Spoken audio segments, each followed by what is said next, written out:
नमस्कार, आर्या न्यूज देख रहे हैं आप और मैं आपके साथ अलका सिंह। बुलेटिन में आपका बहुत बहुत स्वागत है। रुक करते हैं खबरों का।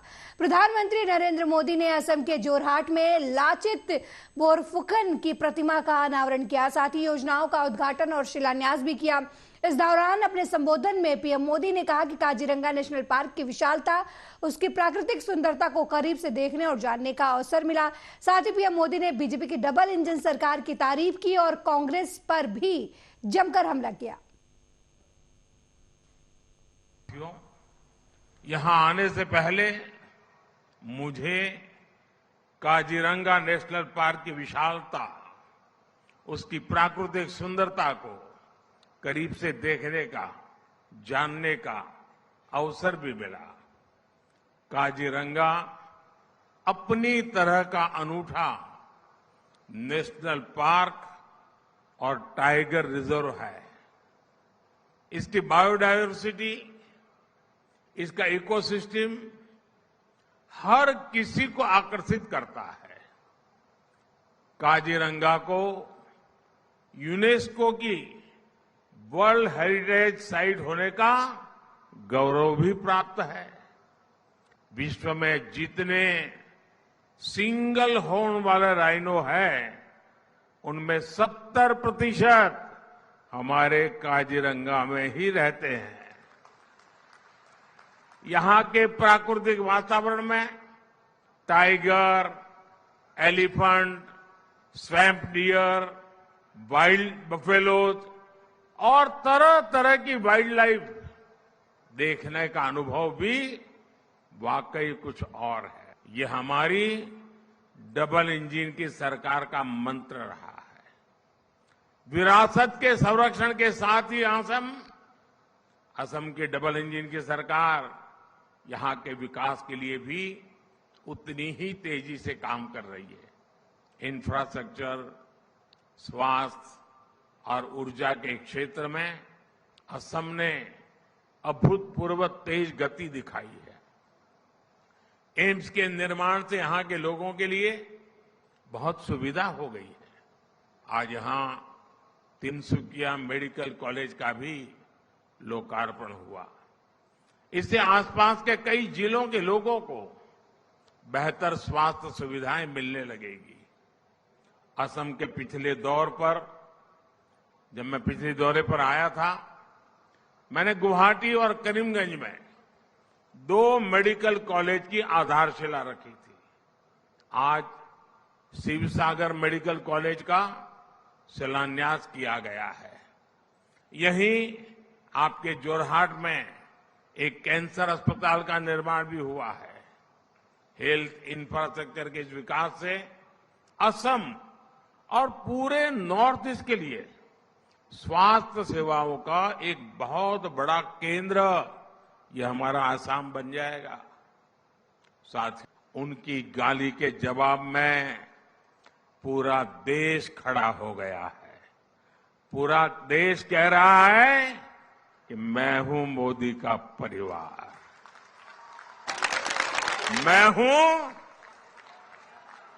मैं हूं मैं हूं मैं हूं मैं हूं ये है प्यार, ये है आशीर्वाद। देश का ये प्यार मोदी को इसलिए मिलता है क्योंकि मोदी ने 140 करोड़ देशवासियों को सिर्फ अपना परिवार ही नहीं माना, बल्कि उनकी दिन रात सेवा भी कर रहा है। आज का ये आयोजन भी इसी का प्रतिबिंब है। मैं एक बार फिर आप सबको इतने बड़ी विशाल संख्या में आने के लिए शुभकामनाएं, धन्यवाद। और इतने बड़ी मात्रा में विकास कार्यों के लिए मैं बहुत बहुत बधाई देता हूं दोनों। राहुल गांधी के वायनाड से चुनाव लड़ने पर बीजेपी नेता अनुराग ठाकुर का बयान सामने आया है। राहुल गांधी पर हमला बोलते हुए केंद्रीय मंत्री अनुराग ठाकुर ने कहा कि राहुल गांधी अपनी सीट या राज्य बदल सकते हैं, लेकिन उनकी हार निश्चित है। जनता ठगा हुआ महसूस कर रही है। राहुल जी चाहे सीट बदलें चाहे राज्य बदलें, उनकी हार सुनिश्चित है। जनता अपने आप को ठगा हुआ महसूस करती है।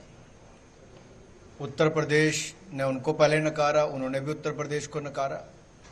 वायनाड से भी कम्युनिस्ट पार्टी ने अपना रवैया दिखा ही दिया है और निर्णय कर ही दिया है। अब तो चुनाव का इंतजार है। राहुल जी चाहे सीट बदलें चाहे राज्य बदलें, उनकी हार सुनिश्चित है।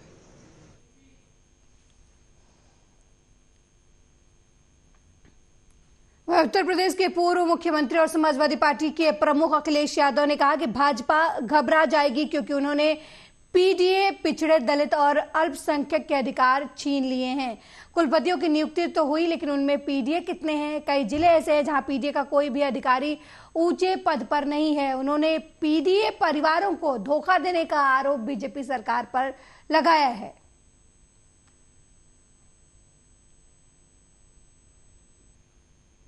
जिले ऐसे हैं जिसमें जो वाइस चांसलर के अपॉइंटमेंट हुए हैं उसमें पीडीए कितना है, और हमारे ये साथी अलग अलग जिले के यहाँ बैठे हैं।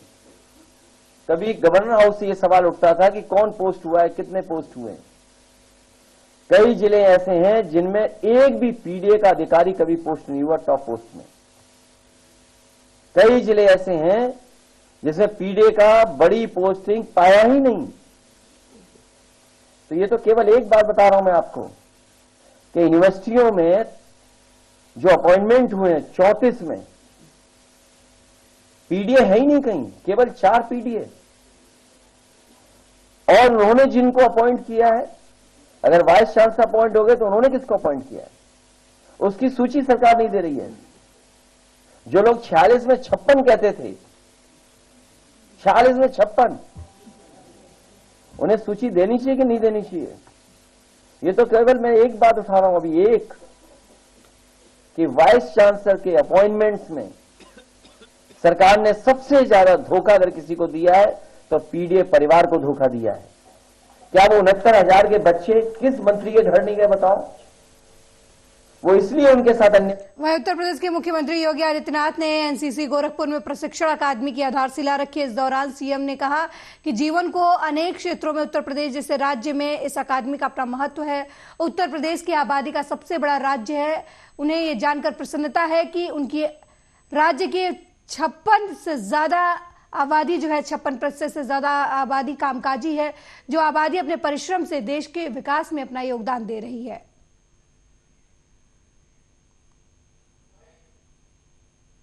क्योंकि उत्तर प्रदेश जैसा राज्य में इस अकेडमी का अपना महत्व है। उत्तर प्रदेश देश की आबादी का सबसे बड़ा राज्य है और मुझे ये जानकर के बताते हुए प्रसन्नता है कि हमारी 56% से अधिक आबादी ऐसी है जो आबादी कामकाजी है, जिस आबादी के द्वारा अपने परिश्रम, अपने पुरुषार्थ से प्रदेश और देश के विकास में जो योगदान दे रही है। आप सोचिए अगर 56 से 60% आबादी अनुशासन न मान करके अपने तरीके से आचरण करने लग जाए, समाज की क्या स्थिति होगी? इस युवा आबादी के लिए, इस युवा कार्यशील पूंजी को राष्ट्र निर्माण के कार्य में लगाने के लिए जहां एनसीसी का अपना महत्व है। वहीं संभल लोकसभा में मुरादाबाद जिले में 2 विधानसभा सीटें आती हैं। 2024 लोकसभा चुनाव में विधानसभा के रहने वाले लोगों ने किस पार्टी में अपना विश्वास जताया है, किससे वो नाराज हैं, किससे खुश नजर आ रहे हैं, ये जानने के लिए आर्या न्यूज की टीम ने वहां के लोगों की राय जानी। देखिए इस रिपोर्ट में क्या कुछ है मुरादाबाद के दिल में।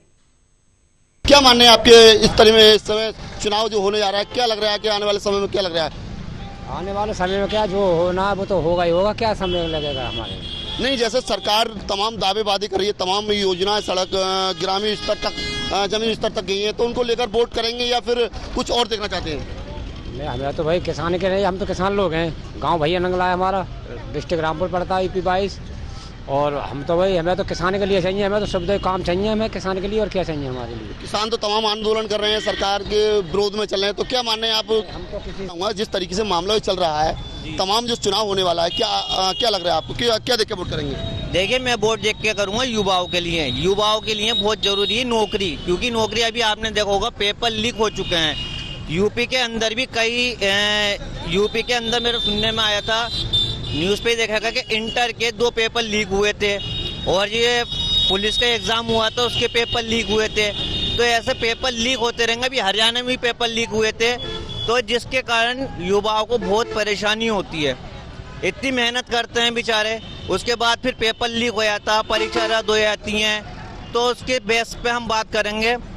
और अगर बात की जाए भाजपा सरकार की, तो भाजपा सरकार का हमें काम बिल्कुल भी अच्छा नहीं दिखाई दे रहा। क्या लग रहा है, जिस तरह पेपर लीक हुआ और माननीय मुख्यमंत्री जी ने भी तमाम एक्शन लिया और लोग कुछ जेल भी गए थे, तो क्या लग रहा है कि कहीं जानबूझ के कराया गया या फिर युवाओं के साथ ये खिलवाड़ किया गया? देखिए, कुछ युवाओं के साथ खिलवाड़ है, और दूसरी बात ये जिस तरीके से बात करेंगे, देखिए यहाँ जो अपना ठेला लगाकर गुजारा करते हैं, पालन पोषण करते हैं, और लगातार जिस तरीके की बातें करें, तो ये तमाम लोग हैं, उनसे बात करेंगे। सर, क्या देखना चाहते हैं चुनाव का? 20,000 मिल गए ऐसे ही, चुनाव चल रहा है मोदी राम से। तो क्या लग रहा है, प्रधानमंत्री जी जो नरेंद्र मोदी जी दोबारा आ रहे हैं? दोबारा ही आएंगे। लेकिन तमाम तरह की बातें हैं, यहाँ संभल लोकसभा की बात करें, विधानसभा बिलारी की बात करें, तो लगातार इस तरीके से परमेश्वर लाल सैनी को दावेदार बनाया गया। क्या माने कि आपकी बार क्या वही बनेंगे? वोट प्रधानमंत्री ये चेहरा देख के देंगे या फिर प्रत्याशी को? ना, प्रत्याशी को देंगे, चेहरा देख के क्या देंगे? तो लग रहा है क्या? वहीं मुरादाबाद के बिलारी एसडीएम कार्यालय के ठीक सामने अंबेडकर मूर्ति तोड़ने का मामला सामने आया है। अब इस मामले में एसटी समाज के लोगों ने कोतवाली प्रभारी रविंद्र प्रताप को लिखित शिकायत देकर आरोपियों के खिलाफ कार्रवाई करने की मांग की है। जानकारी जब हम यहाँ पर आए, हमने यहाँ पर आके मुआयना किया, तो हमने देखा कि बाबा साहब के प्रतिमा पर सर पर बार बार ईंट से वार किया गया है, और इसकी सूचना हमने पुलिस को दी। पुलिस प्रशासन भी यहाँ आया, सीओ साहब आए, इंस्पेक्टर साहब आए, और हमने उनके लिए एफआईआर दर्ज कराने के लिए तहरीर दे दी है अज्ञात के खिलाफ, और उन्होंने हमें आश्वासन दिया है कि मुजरिम को जल्द से जल्द पकड़कर सख्त कार्रवाई की जाएगी। जानकारी जब हम यहाँ पर आए, हमने यहाँ पर